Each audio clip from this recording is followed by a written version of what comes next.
Good afternoon, ladies and gentlemen. It's a beautiful 10th of September, 2022. Coming up in this episode of the Crusty Canuck podcast, episode 186, the passing of Her Majesty Queen Elizabeth II. My personal reflection and some other takes on the politics of said situation. All that and more coming up. Please stick around. Hit it, sweetheart. Because I am hard, you will not like me. There is no racial bigotry here. Here you are all equally worthless. From Western Canada, this is the Crusty Canuck podcast, a Canadian veteran's point of view on political, social, economic issues and life. Here's Crusty. And ladies and gentlemen, this podcast is brought to you by a Dark Horse Entrepreneur with Tracy Brinkman, darkhorseschooling.com. He will assist you in making your podcast even that much brighter. Just tell them that Crusty Canuck sent you. And this is also brought to you by freedom of speech, more important than your feelings. Yes, that's right, ladies and gentlemen. Regardless of what people say and do online, in the papers, on television, we all have the right to say it. Yes, without further ado, this is episode 186 of the Crusty Canuck podcast. I'm your host, Crusty Canuck. Yes, it's been worldwide news that Her Majesty Queen Elizabeth II has passed away. Born 1926, passed away this year. She was 96 years of age, ladies and gentlemen. Now, before I get into the meat and potatoes of the whole thing, just to remind you all, I was a member of the Canadian Armed Forces for about 20 years. So, yes, the Queen had an influence on a lot of our military. Dress department, all that same homage to the Queen, homage to Canada, all that good stuff. And without sounding like an overdrawn patriot, my personal feelings towards Her Majesty are this. A monarch, part of our history, granted. The whole royal family is part of our history. There is a sense of loss somewhat because she was quite interesting when it came to world affairs, when it came to diplomacy, history itself too. Apparently she had a great sense of humor. I never met her. I mean, part of me kind of wishes I did. But needless to say, the past few years have been a revelation in my life in regards to liberty and democracy. I personally think that we do not need any kind of monarch in our country anymore. Now, granted, her image is on our money, and her son, Prince Charles, who's now King Charles III, he might be instilled in some of our money in some of our departments alike in regards to legal terms, in regards to constitutional terms. But needless to say, I personally don't think that this country really, really needs any kind of monarch to dictate terms for us as Canadians. Now, I personally believe keep certain traditions alive. And if I've offended any of my veteran brothers and sisters out there, my apologies. This is just my opinion. I'm not saying abolish the whole monarchy. I'm not saying destroy anything royal per se, because a lot of men and women have earned it through their blood. I don't want to change any names. I don't want to take down any statues. I don't want to destroy any objects of art or welfare for that matter. I just personally believe that we do not need any more oversight in Canadian affairs in this country when it comes to the politics, when it comes to laws and everything too. It's one thing swearing allegiance to a king, to a queen, to any kind of monarch, to any kind of leader for that matter. But we all know too that people swear a lot of things and they never keep the truth. They never tell the truth. And since 2015, we have seen an abundance of lies from our dear leaders and dear bureaucrats alike. So with saying that, good journey, Your Majesty. All the best to you in the next life. And my condolences to the royal family. Not that any member of the royal family watches my podcast or listens to my podcast, but out of respect from one veteran to other veterans out there, my deepest condolences to the family. And my condolences to the people that loved her too. The people that respected her, people that honored her. It was going to happen, like she was 96 years old. People don't live forever. People will die. That happens. I'm not going to sit and preach all this gospel, but I just personally believe that I think there's a little more at hand here now, and a little more might be at stake because of her passing too. Um, I'm not a big fan of what happened with Lady Di back in 1997. That was a shock to the world too, because she was the people's princess. She was quite charitable. She was quite good to people, the less fortunate, whatever. She was an advocate for getting rid of landmines, big supporter in finding cures for AIDS. I guess a good friend to Elton John and his cause for AIDS research and everything too.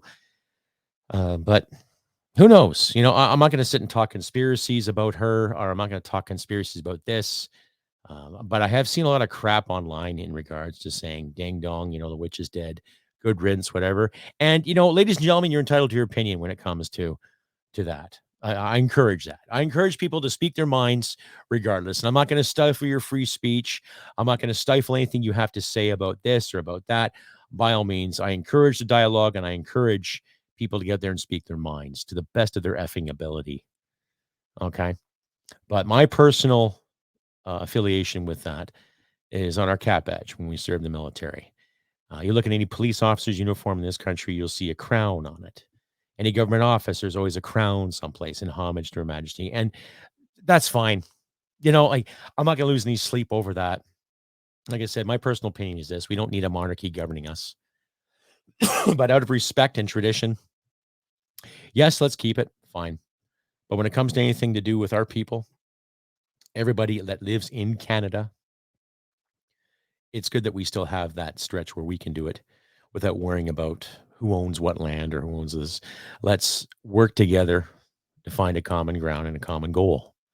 It's simple enough. Now, I've seen some tweets from my wife's feed, and I've seen some TikToks from people saying, okay, yeah, she was a white supremacist and colonialism is evil.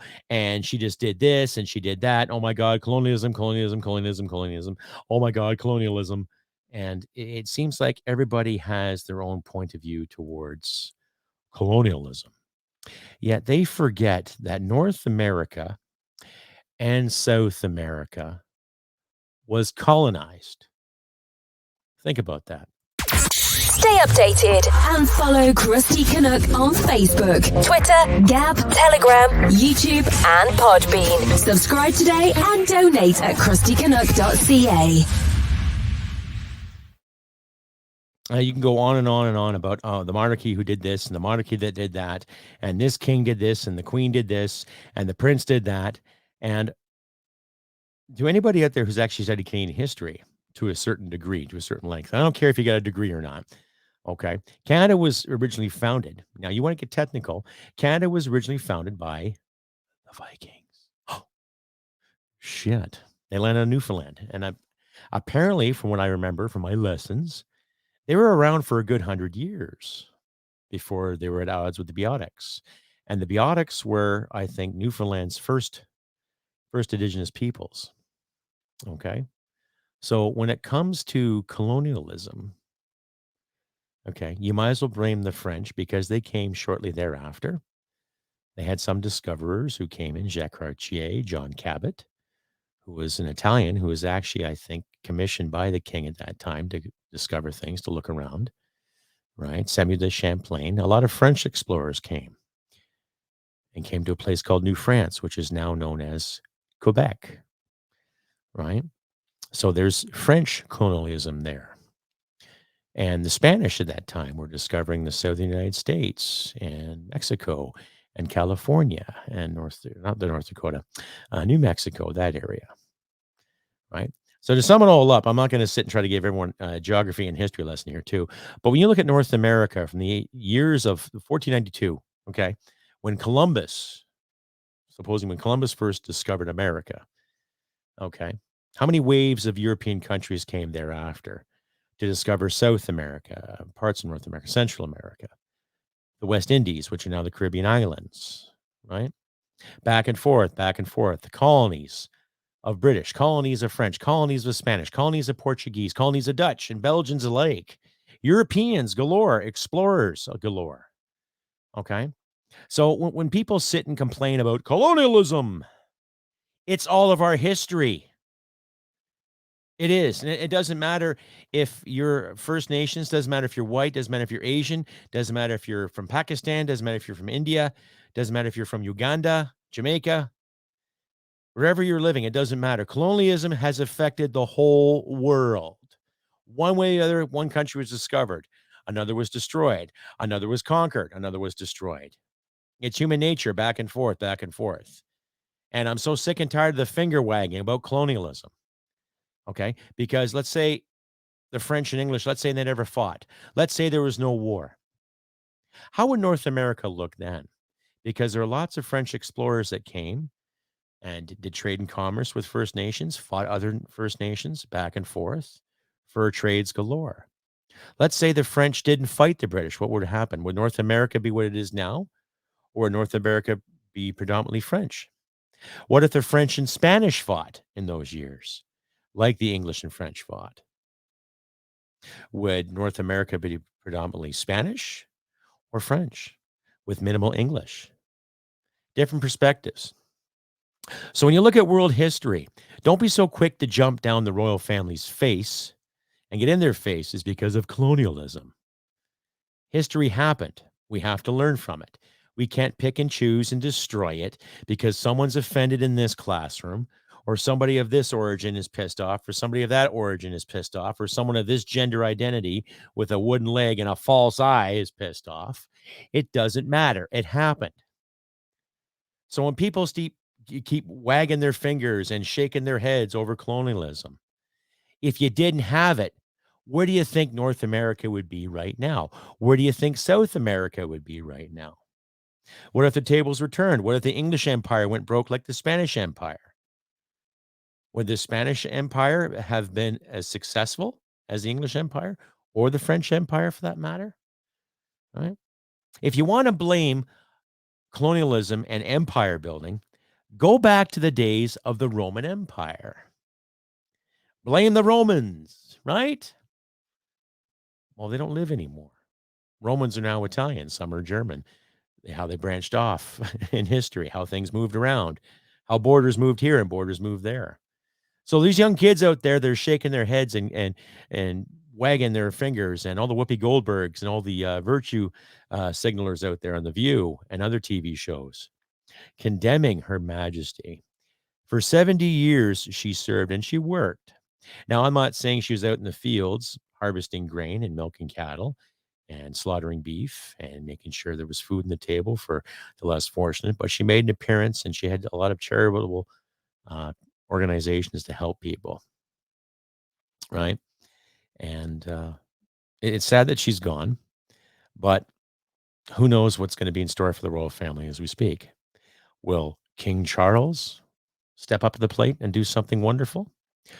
Or is he going to stay in bed with Klaus Schwab and want us to eat bugs and be happy? Time will tell, won't it?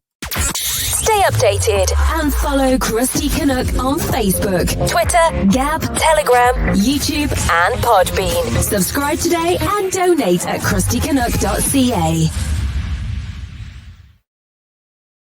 Anyway, carrying on to passing of Her Majesty Queen Elizabeth II, Elizabeth Regina.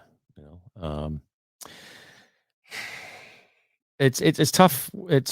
I don't know. I can't really go on and say yes to her and no to her. I can't really discuss a lot of the history and the decisions that were made in the name of her.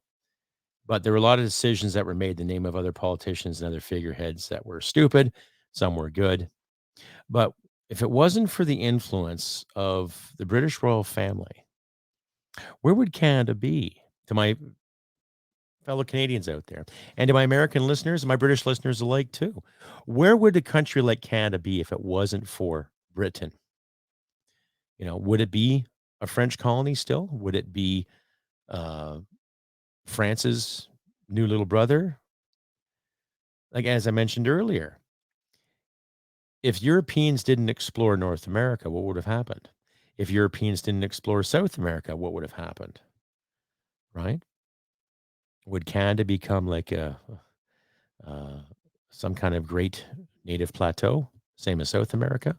A lot of the Amazons and tribes alike getting together and having one giant city? Would it be the same thing in North America? It puts those questions in your head. These flags behind me, they represent Canada and they represent Canadian history. In no way is it supposed to offend anybody. But if you're offended by these flags, but you like the benefits of these flags, then you really got no ground to stand on, right? You want to talk about Canada being, oh, it's full of colonialism, yet you don't mind the handouts that Canada provides to individuals. You don't mind the perks that comes to being a Canadian, where you can go get a student loan if you want to go to school, or go get a bank loan if you want to buy a home.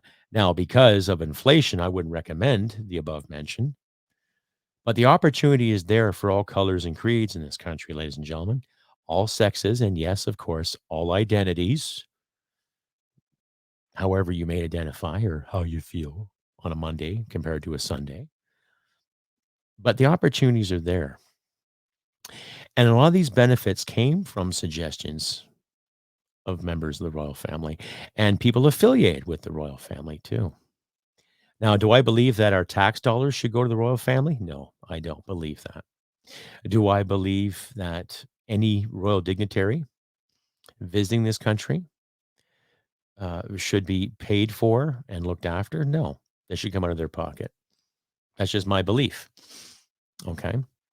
But I fought for Canada and I fought for the morals and the values of this country. And I will die with the values and the morals of this country because it's my choice. But it's because of people in the royal family that fought for that democracy too during World War II and the First World War as well. Now, do I know anybody? There's my cat in the background, ladies and gentlemen. She's just coming up for some attention. Right? That's Buddha. Say hello, Buddha. Say hello. Hello. Hello. What you doing? Huh? What you doing? Anyhow, but I digress here, playing with my pet. Um, there's no more need for the hatred. There isn't any more need for the disgust and the disenchantment and praising the heavens because someone died. Okay, like I said, she was 96 years old. Her time was coming. She was ill, but I'm not going to sit and get angry over the past. There are things that could have been done that the royal family should have done. Let's hope King Charles finds a good resolution and a good answer and a good outcome to help our First Nations to find the answers in truth and reconciliation. That's one of my biggest concerns there too, especially when it comes to the royal family, when it comes to people that deny what happened, and especially when it comes to our government officials in this country who still want to keep, their mouths closed about it. But time will tell. My concern is with Canada and what this country needs to do to keep Canadians happy and keep them strong and free, as they should. I'll be right back after this. Stay updated and follow Crusty Canuck on Facebook, Twitter, Gab, Telegram, YouTube, and Podbean. Subscribe today and donate at crustycanuck.ca. And needless to say, we have to focus more, I think, on our people and focus on our economy and focus what's good for us as Canadians. Keep traditional ties alive, right? But let's focus spending on what this country needs. Let's focus spending time and effort in our infrastructure, in our clean water for all of our people. Let's focus time and attention on getting these leaders accountable for their lackluster actions. Okay. Came across an article the other day in regards to journalists feeling afraid, feeling scared because of online comments. Right now, I've dwelled on this before in my last episode in regards to journalists and politicians alike. If you're going to throw garbage into the public eye, what do you expect to come back to you in return? A fucking medal? No, of course not. So with the passing of Her Majesty, let us set an example of what we can do to be integral, to be honest, to be realistic, and to be genuine. Okay. This will be a shorter episode today, ladies and gentlemen, because this is just off the top of my head. And I try to get at least 2 episodes every 2 weeks, 4 episodes a month for you all out there, my wonderful audience. Give yourselves a round of applause. because I've had some great subscribers come in the past couple of weeks. I see I got a few more subscribers here, which is awesome. Thank you, because of people like you, you're making this podcast even better. Please pass the word around and share this all over your social media platforms too. But as I was saying, and I keep digressing again, we have to put people that are responsible and make them responsible, make them accountable. That includes the journalists out there that complain about bad words and hurt feelings. Get over it. You're going to write a column about somebody without any facts to back it up, and you're going to call people white supremacists and Nazis. You better back it up. Like we were taught this in high school, were we not? When you write an essay, make sure you get a point, proof, explanation, and conclusion, right? The body of your work. Where's your point? Oh, this point. Oh, explain it to me. Oh, okay. And prove it. And then conclude it. That's simple. Yet we're finding a lot of, overnight journos talking about the hate speech they have to deal with every day. Oh, well, you throw garbage at somebody, it's going to come back to you. I just said that. It's that simple. Anyhow, this is my episode for the 10th of September, 2022, ladies and gentlemen. I know it's a little bit shorter, but I'm at a point right now where I'm just getting a little too angry with certain individuals out there in the mainstream media and the way things are being handled. Once again, my condolences to Her Majesty Queen Elizabeth II. You were my queen. You were everyone's queen for the past 70 years. Everyone who lived in the Commonwealth the past 70 years had the honor of acknowledging Her Majesty Elizabeth, Regina, to being a decent queen, and let's hope King Charles does better with what he has. Let's hope. Let's hope. Let's hope the royal family stands their ground and stands too for what is honorable and what is righteous, to respect people's democracy and respect liberty above all else. Anyway, I've been Crusty Canuck on this beautiful 10th September, 2022. That's my spiel for today. I'm going to have a live stream this Tuesday. So this Tuesday coming up, this Tuesday on the 13th, catch me on a live stream. I'll be a Crusty Canuck Q&A. So if you have any questions, any queries, by all means, ask me whenever you want. So I'll be Tuesday at 4 p.m. Mountain Standard Time. That's 6 p.m. Eastern for my Eastern followers out there. So, like I say, do what you can to help each other in these trying times. Once again, my condolences to the royal family and my condolences to followers and believers of the royal family too. We can do better, ladies and gentlemen. Stand our ground, stand high, and let's learn from the examples of our fallen. Anyhow, take care. Look after your friends and loved ones. Do what you can to help each other in these trying times. And remember, humanity merit wins the day. Take care, and we'll see you Tuesday. Bye for now. Hit it, sweetheart. Because I am hard, you will not like me. Yes, sir. There is no racial bigotry here. Here you are all equally worthless. This has been another episode of the Crusty Canuck podcast. Stay sane and thank you for listening. From Western Canada, this is the Crusty Canuck podcast.